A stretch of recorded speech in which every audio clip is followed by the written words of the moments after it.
Can you survive 5 nights? The terrifying horror game phenomenon becomes a blood-chilling cinematic event. The film follows a troubled security guard as he begins working at Freddy Fazbear's Pizza. While spending his first night on the job, he realizes the night shift at Freddy's won't be easy to make it through. Prologue. The screw's sharp metal threads bit at Bob's fingertips, scoring deeply into his pads.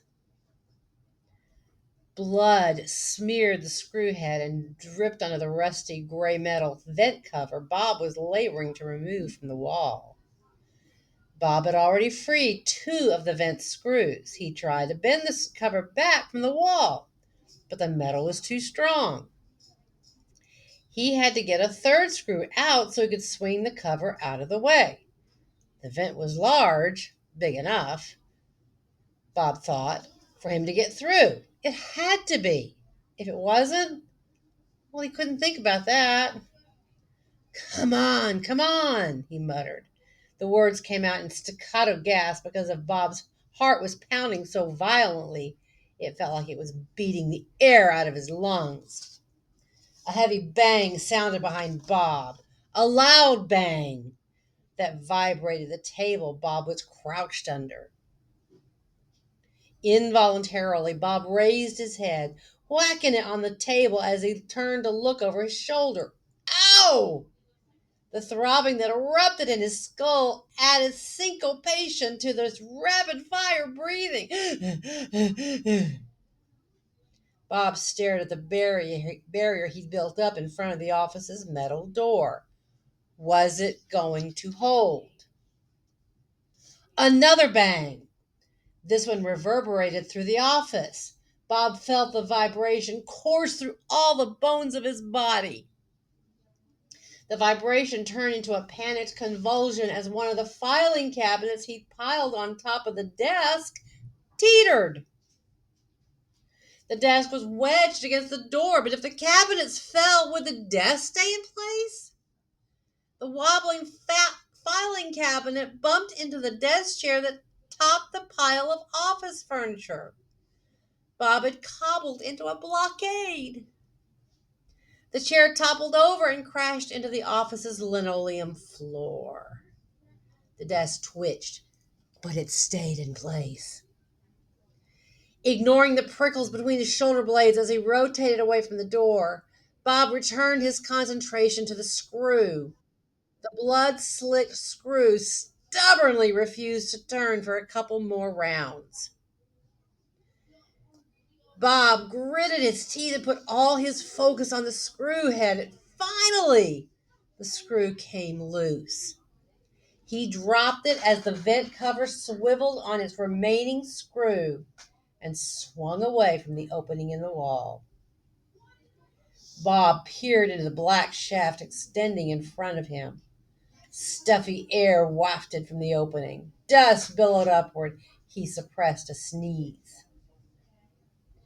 Behind Bob, a fingernails on a blackboard screech preceded a deafening clang.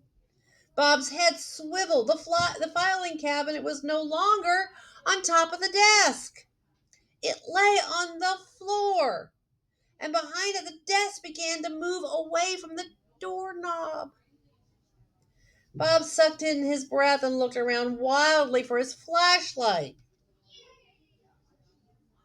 He'd set down the club-style light when he began working on the screws. Where was it? He spotted the flashlight a few feet to his right and lunged for it as another deafening metallic thud came from the office door. The overhead speakers hissed and they emitted a tinny shriek. Time to go, Bob thought. Flipping on his flashlight, Bob crawled into the narrow darkness. More thuds and thumps crashed him away from the office. He scrabbled as fast as he could. In his 30s, Bob had come to terms with his nerdish looks and receding hairline, but he'd never been thrilled with his slight body. For once, though, he was grateful for his narrow shoulders. And even so, he still had to squirm and wiggle his way through the tight enclosure of the vent shaft. In spite of the close quarters, he made progress. The continued caterwaul coming from the speakers and the echoing bangs and thumps that sounded like they were pursuing Bob through the inkiness impelled him through the shaft at lightning speed. In what felt like both seconds and centuries, Bob reached the end of the vent shaft that led away from the office. The passage split. Bob aimed his flashlight beam left and then right. The light revealed the same thing in both directions. Darkness. Sweat stung Bob's eyes and dripped off his nose. He set his flashlight down so he could wipe his face. Another howl came from the building's speakers. Bob snatched up his flashlight. Without thinking, he headed down the left passageway. Losing himself in frantic crawling that defied his ability to quantify seconds or minutes, Bob clambered forward until he found himself looking at a vent cover like the one that he'd removed in his office. Bob groaned. Was he trapped?